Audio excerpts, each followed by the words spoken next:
শ্রীমদ্ ভাগবতের একাদশ স্কন্ধের ২৬তম অধ্যায়ের ২৭ নং শ্লোকে ভগবান তার ভক্তের ৮টি বিশেষ গুণের কথা বলেছে। কয়টি বিশেষ গুণ সবাই বলো? ৮টি বিশেষ গুণ। এর মধ্যে আমার ভগবান বলছেন, সন্ত অনপেক্ষা মচিত্তা প্রশান্তা সমদর্শিন নির্মমা নিরঅহংকার নির্দ্বন্দ্বা নিষ্পরিগ্রহ। আমার ভগবান বলছেন, যারা ভগবানের ভক্ত তাদের মনে জাগতিক কোনো কিছুর প্রতি তারা নির্ভরশীল, অনপেক্ষ, মানে জাগতিক এই জগতে কোনো বস্তুর প্রতি তারা নির্ভরশীল নয়। একবার প্রেম। তারপরে বলছেন মচিত্তা, তাদের মনটা একজনের চরণে সমর্পিত। তারা সর্বদা আমার ভগবানকে স্মরণ করে। মা সবাই বলো, কাকে স্মরণ করে? ভগবান। যারা ভক্ত হয় গো মা, তারা কখনো মা কোনো পরিস্থিতিতে এক সেকেন্ডও আমার ভগবানের চিন্তা ব্যতীত তারা থাকতে পারে না। আমার ভগবানের স্মরণ ব্যতীত তারা থাকতে পারে। সর্বদা সারাক্ষণ তাদের মনের মধ্যে কৃষ্ণ নামের চিন্তা হয়, সর্বক্ষণ তাদের হৃদয়ের মধ্যে গোবিন্দ নামের স্ফুরণ হয়, সর্বদা তাদের হৃদয়ের মধ্যে আমার করুণাময়ী রাধারানীর নামের স্ফুরণ হয়। রাধা রাধা রাধা, কৃষ্ণ কৃষ্ণ কৃষ্ণ। ওই কৃষ্ণ চিন্তা ব্যতীত, করুণাময়ী রাধারানীর চিন্তা ব্যতীত তাদের অন্তরে অন্য কোনো চিন্তা থাকে না। আমার ভগবান তিনি গীতায় বলছেন, মাম অনুস্মর যুদ্ধ অর্জুন, তুমি যুদ্ধ করে যাও অর্জুন, কিন্তু সর্বদা তুমি আমাকে স্মরণ করো। এই সংসার হলো একটা যুদ্ধক্ষেত্র, প্রতিদিন আমাদের যুদ্ধ হচ্ছে। এই যুদ্ধক্ষেত্রে অবস্থান করেও যেন আমরা সর্বদা, আমরা যেন সারাক্ষণ মনে প্রাণে একজনের নাম স্মরণ, একজনের কথা যেন চিন্তা করতে পারি। তিনি কে? সবাই বলো। তিনি হচ্ছে আমার প্রাণ গোবিন্দ, তিনি হচ্ছে আমার দীনবন্ধু ভগবান, তিনি হচ্ছে আমার চিরসাথী ভগবান। সেই ভগবানকে স্মরণ করতে হবে। তো ভাগবতে একাদশ স্কন্ধে ২৬তম অধ্যায়ে ২৭ নং শ্লোকে ভক্তের যে ৮টা বিশেষ গুণ দিয়েছে, এর মধ্যে প্রথম হলো অনপেক্ষ। প্রথম কি? সবাই বলো। জাগতিক কোনো কিছুর প্রতি নির্ভরশীল নয়। তারপরে বলছেন সর্বদা একজনের চিন্তায় মগ্ন। তিনি কে? সবাই বলো। তিনি হচ্ছে আমার ভগবান।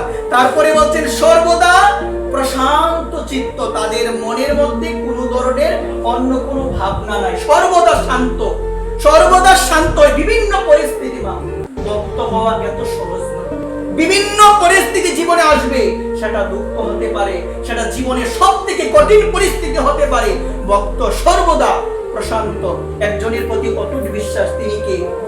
ভক্ত বলে, প্রভু গো, সংসারে এসেছি আমি, আমার জীবনে বাধা, আমার জীবনে বিপত্তি, আমার জীবনে আক্রমণাত্মক অবস্থা, আমার জীবনে ঘাত প্রতিঘাত, দুঃখ সুখ অনেক কিছু আমার জীবনে আসবে, কিন্তু গোবিন্দ আমি যেন সর্বদা আমার মনপ্রাণ তোমার চরণে নিযুক্ত করে আমি যেন সর্বদা যে কোনো পরিস্থিতির মধ্যে আমি যেন শান্ত হয়ে জগতে বিচরণ করতে পারি। সবাই বলো শান্ত।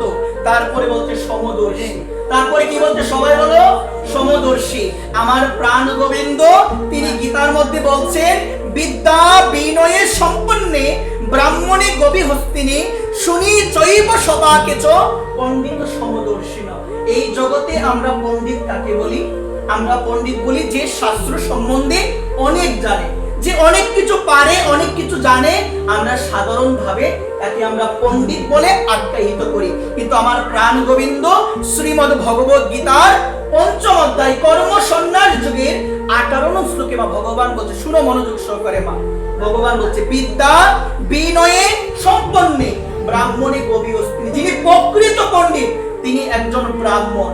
কুকুর, চণ্ডাল থেকে শুরু করে বিড়াল আদি থেকে যত ধরনের জীব রয়েছে সকলের ভিতরে যিনি ভগবানকে দেখে তিনি হচ্ছে প্রকৃত পণ্ডিত।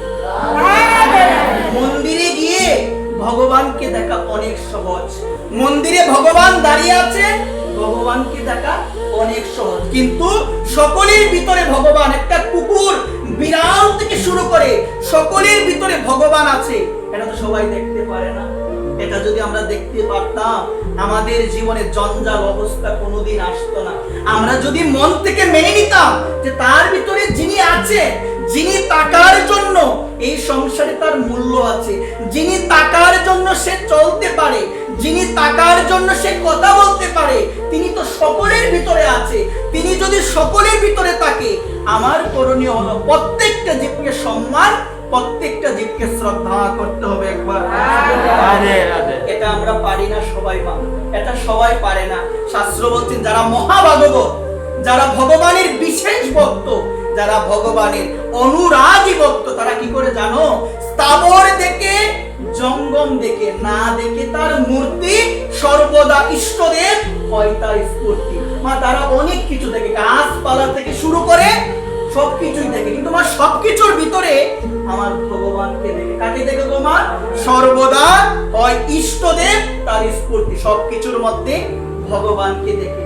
যতদিন পর্যন্ত মা এই জিনিসটাকে হৃদয়ে ধারণ না করতে পারবো যে আমার ভগবান সকলের ভিতরে আছে, আমি যদি কারো মনে কষ্ট দিই মা, আমি যদি কারো মনে কষ্ট দিই, আমি যতই তিলক দেই, মন্দিরে যাই, ভগবানের চরণ কখনো পাওয়া যাবে না।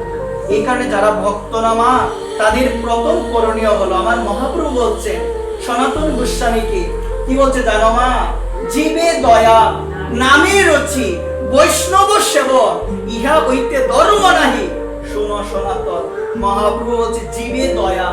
জীবে দয়া মানে হলো এই বিশ্ব সংসারে মা ভগবানের সৃষ্ট যত জীব রয়েছে সকলের প্রতি হৃদয়ে দয়া থাকতে হবে, দয়া থাকতে হবে। বর্তমান সময়ে আমাদের হৃদয়ে দয়া ভাব নাই, বর্তমান সময়ে আমাদের হৃদয়ে ক্ষমা নাই, বর্তমান সময়ে আমাদের হৃদয়ে অনুরাগ নেই, দয়া নেই, আমাদের হৃদয়ে বর্তমান সময়ে নিষ্ঠুরতায় পরিপূর্ণ।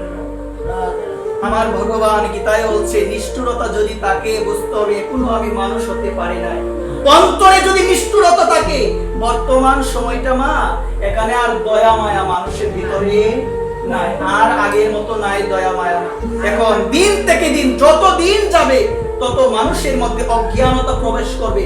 কার সঙ্গে কি করে কথা বলতে হবে, কার সঙ্গে কিভাবে আচরণ করতে হবে, গুরুজনের সঙ্গে কিভাবে কথা বলতে হবে, গুরুজনের সঙ্গে কথা বলতে গেলে সর্বপ্রথম কি করণীয় হয়, এইগুলো বর্তমান সময়ে সমস্ত কিছু মানুষ বিসর্জন দিয়ে মানুষ অন্ধকারের পথে ধাবিত হচ্ছে। সবাই বলো না, সবাই অন্ধকারের পথে ধাবিত হচ্ছে। এই কারণে যারা ভগবানের ভক্ত মা, তারা একটা জিনিস বিশ্বাস করে, আমার ভিতরে যিনি আছেন তিনি সকলের ভিতরে আছে। এটা বোঝার চেষ্টা করো মা। এটা যতদিন না বুঝতে পারবে, বুঝবে সবকিছু বৃথা। এটা বুঝতে হবে যে ভগবান আছে সকলের ভিতরে। আমার করণীয় হলো জীবে প্রেম করে যেই জন, সেই জন সেবিত ঈশ্বর। স্বামী বিবেকানন্দ তার একটা বাণীতে জগৎবাসীকে বার্তা দিয়েছে, জীবকে ভালোবাসলে আমার গোবিন্দকে ভালোবাসা হয়ে যায়। এর অর্থ হলো মা সকলের ভিতরে একজন আছে, তিনি কে? সবাই বলো ভগবান। গীতায় বলছেন অষ্টাদশ অধ্যায় মুখ্য যুগে 61 নং শ্লোকে ভগবান বলছেন মা ঈশ্বর সর্বভূতানাং হৃদেশে অর্জুন তৃষ্ঠতি ব্রাহ্মণ সর্বভূতানি যন্তরানি মায়া। মা ভগবান সকলের ভিতরে আছে, সকলের ভিতরে থেকে ভগবান মায়ারূপ যন্ত্রের দ্বারা সকলকে ভ্রমণ করায়। কাকে ভ্রমণ করায় গো মা?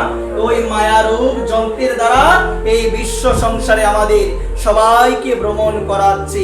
এই মায়ার বাঁধন থেকে তখনই সম্ভব মুক্ত হওয়া যখন বুঝতে পারবো গোবিন্দের চরণে শরণাগতি বিনে আমার উদ্ধার নাই। এটা বুঝতে পেরে যখন দুইটা বাহু তুলে গোবিন্দের কাছে গিয়ে বলবো, গোবিন্দ তুমি বিনে এই জগতে আমার আর কেউ নাই, এই কথা বলে যখন নিজের মনোপ্রাণ গৌর গোবিন্দের চরণে দিয়ে দিব, অনাদিকালের জন্য আমার ভবজ্বালা দূরে চলে যাবে, আমার ভবজ্বালা দূরে চলে যাবে। এই কারণে বলছে সমদর্শী সকলের ভিতরে ভগবান। মা এটা একটু শুনে যাও ভালো করে, এই কথাটা একটু কানটা একদম ভগবানের কথায় দিয়ে শুনে যাও। সমদর্শী, সমদর্শী না হলে ভক্তির সার্থকতা হয় না মা।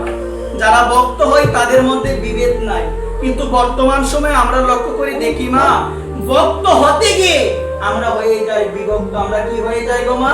বিভক্ত। আমরা আলাদা আলাদা একটা দল গঠন করে নিই, অথচ আমরা একটাবার চিন্তা করি না যে আমরাই তো বলছি সকলে যদি একটা হয় তাহলে তো হবে না, অথচ আমরাই হয়ে যাই আলাদা। এই কারণে মা মনে রাখবে কথাটা, সমদর্শী। সকলের ভিতরে ভগবান আছে, এটা দেখার চেষ্টা করো।